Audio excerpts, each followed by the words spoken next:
Welcome to Dr. Michael's Music Therapy Channel. இன்றைய பதிவிலையும் மனதில் உறுதி வேண்டும் என்ற தலைப்பில் சில செய்திகளை நம்ம பகிர்ந்துக்கலாம்.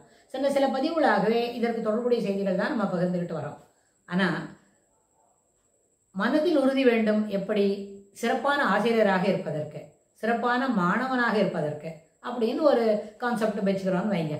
அதாவது ஒரு 3ஆம் வகுப்பு படிக்கக்கூடிய குழந்தைகளுக்கு 8 அல்லது 9 வயசுல இருக்கிற சின்ன பிள்ளைங்களுக்கு டீச்சராக இருக்கிறது எப்படி, ஒரு 12ஆம் வகுப்பு ஆசிரியராக இருப்பது எப்படி, 12ஆம் வகுப்பு படிக்கும்போது எல்லா பிள்ளைங்களுக்கும் ஒரு 17+, சிலவங்க 18 வயசு கூட தாண்டி இருப்பாங்க. அடலோசன்ஸில் மிடில் அடலோசன்ஸ் ரொம்ப பீக் ஹவர்ஸில் அவங்களோட ஐடென்டிட்டியை தேடிக்கிட்டு போயிட்டு இருப்பாங்களா இருக்கும். they will be moving roaming around with their checking for their identity. அப்படி போயிருக்கோம். ஐடென்டிட்டி கிரைசிஸ் இருக்கும். அதாவது நம்ம பெரியவனா சின்னவனா, பெரியவனா ஏன் நம்ம சொல்கிறத யாரும் கேட்க மாட்டேன்னாங்க, சின்னவன் எப்படி நம்மளை ட்ரீட் பண்ணுறாங்க, நம்ம தான் 12ஆம் வகுப்பு படிக்கிறோம் அப்படின்னு அவங்களுக்கு ரொம்ப டவுட் இருக்கும். அந்த டவுட்டை கிளியர் பண்ணி அந்த மாதிரி ஒரு மைண்ட் செட்டில் இருக்கும்பொழுது அவங்க ஒரு ஆசிரியர்கிட்ட எப்படி பழகுவாங்க, அதுபோல் மாணவர்கள்கிட்ட ஆசிரியர் எப்படி பழகணும் அப்படின்னா அதை நம்ம வரப்போகிற சில பதிவுள்ள அதை பற்றி பார்க்கலாம். அடோலசன்ஸ்க்கு டீச்சராக இருக்கிறது எப்படி, அதுக்கு என்ன உறுதி வேண்டும்ன்றதை பார்க்கலாம். ஆனால் இந்த பதிவில் அந்த சின்ன பிள்ளைங்களுக்கு 3ஆம் வகுப்பு படிக்கக்கூடிய பிள்ளைங்களுக்கு ஆசிரியராக இருக்கிறதுக்கு சிறப்பான ஒரு உறுதி என்ன வேணும், பிள்ளைங்களுக்கு முதல்ல நம்மளோட பழகும் பொழுது ஒரு கம்ஃபர்ட்ஸ் கொடுக்கணும். பிள்ளைங்களுக்கு நம்பிக்கையே கொடுக்கணும். அதாவது இந்த டீச்சரோட நம்ம எளிமையாக பேசி பழக முடியும். இந்த ஆசிரியர் நம்மளோட சிறப்பாக ரொம்ப ட்ரைவியல் திங்ஸ்க்கு முதல்ல இம்பார்ட்டன்ஸ் கொடுப்பாங்க. அப்புறம் பாடம் படிக்கிறதுக்கு ஒரு கனிவோட கூப்பிட்டு பேசுவாங்க. அப்புறம் தெரியல, ஒரு விஷயம் தெரியலன்னா அதை சொல்லி கொடுப்பாங்க. டீச்சர் சொல்லி கொடுத்தா நல்லபடியாக நம்ம கேட்டு தெரிஞ்சுக்க முடியும். எந்த சந்தேகத்தையும் நம்ம டீச்சர்கிட்ட கேட்கலாம். எல்லாத்தையும் விளையாட்டு போலவும் டீச்சர்கிட்ட சொல்லலாம், சீரியஸாகவும் சொல்லலாம். அதே நேரத்தில் பிள்ளைங்கள்ட்ட டீச்சர் எப்படி இருக்கலாம், மரியாதையாக இருக்கணும். டீச்சர் நல்லா விளையாடுவாங்க தான், அதுக்காக டீச்சரை போய் நம்ம என்ன பண்ணணும், நம்ம கிளாஸ் ஃப்ரெண்ட்ஸ் எல்லாம் கூப்பிட்ற மாதிரி அவங்க பேரை சொல்லி கூப்பிட்றது, அதெல்லாம் நம்ம நாட்டில் அது போல் ஒரு பழக்கம் இல்லை. நம்ம நாட்டில் அது போல் பழக்கம் இல்லவே இல்லை.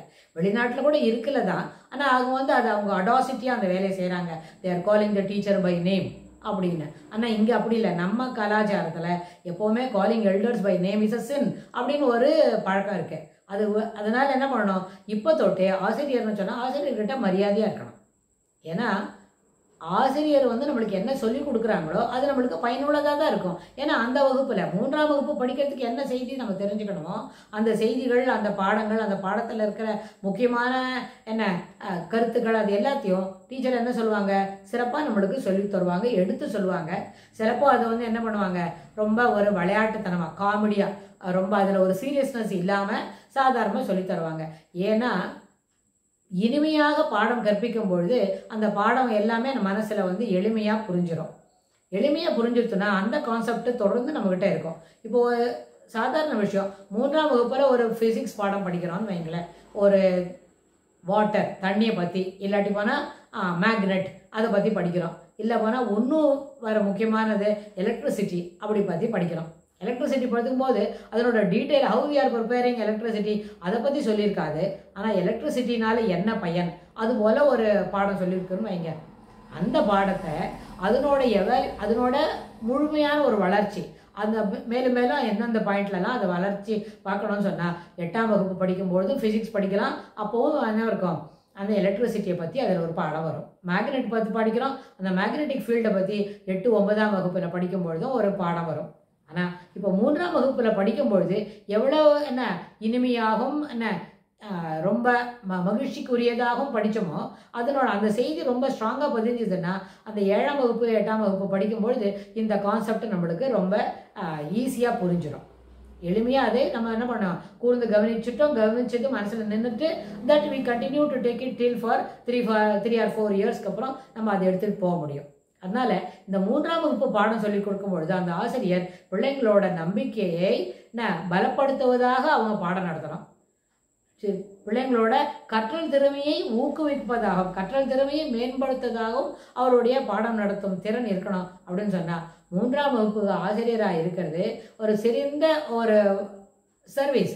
அதாவது ஆசிரியரை நம்ம போற்றி வணங்க வேண்டும் என்கிற பழக்கம் நம்ம நாட்டில் இருக்கு அப்படின்னு சொன்னால் நம்ம தாய் திருநாடு ஆசிரியரை வணங்கு அப்படின்னு சொல்லி கொடுக்கும். அப்போ ஆசிரியரை வணங்கணும்னா இதுபோல் பெரிய பெரிய கான்செப்டை எளிமையான முறையிலையும் மகிழ்ச்சியை உள்புகுத்தி அதில் மகிழ்ச்சின்னு ஒரு கோட்டு அந்த எல்லாம் நம்ம திணிப்பு சாப்பிட்றோம் இனிப்பு என்ன பண்ணுறோம் இனிப்பில் நல்லா கொஞ்சம் ஒரு எக்ஸ்ட்ரா ஒரு ஸ்பூன் இனிப்பு சேர்த்தா அது இன்னும் சுவையாக இருக்கும் அப்படின்னு சொல்கிறோம் இல்லையா ஒரு பதார்த்தத்துக்கு. அதுபோல் பாடங்களை கற்கும் பொழுது அதில் மேலும் இனிமையாக மகிழ்ச்சியை ஊட்டி மகிழ்ச்சியில் தோய்த்து அந்த பாடங்களை சொல்லி கொடுத்தா அது சிறப்பாக மனதில் பதியும். அதனால் 3ஆம் வகுப்பு ஆசிரியரை வணங்கு அப்படின்னு பிள்ளைங்களுக்கு நம்ம சொல்லிக் கொடுத்து இந்த பதிவை நம்ம நிறைவு செய்கிறோம். இதுக்கு தொடர்புடைய செய்திகளை வரப்போகிற பகுதிகளில் பார்க்கலாம். தேங்க்ஸ் ஃபார் வாட்சிங்.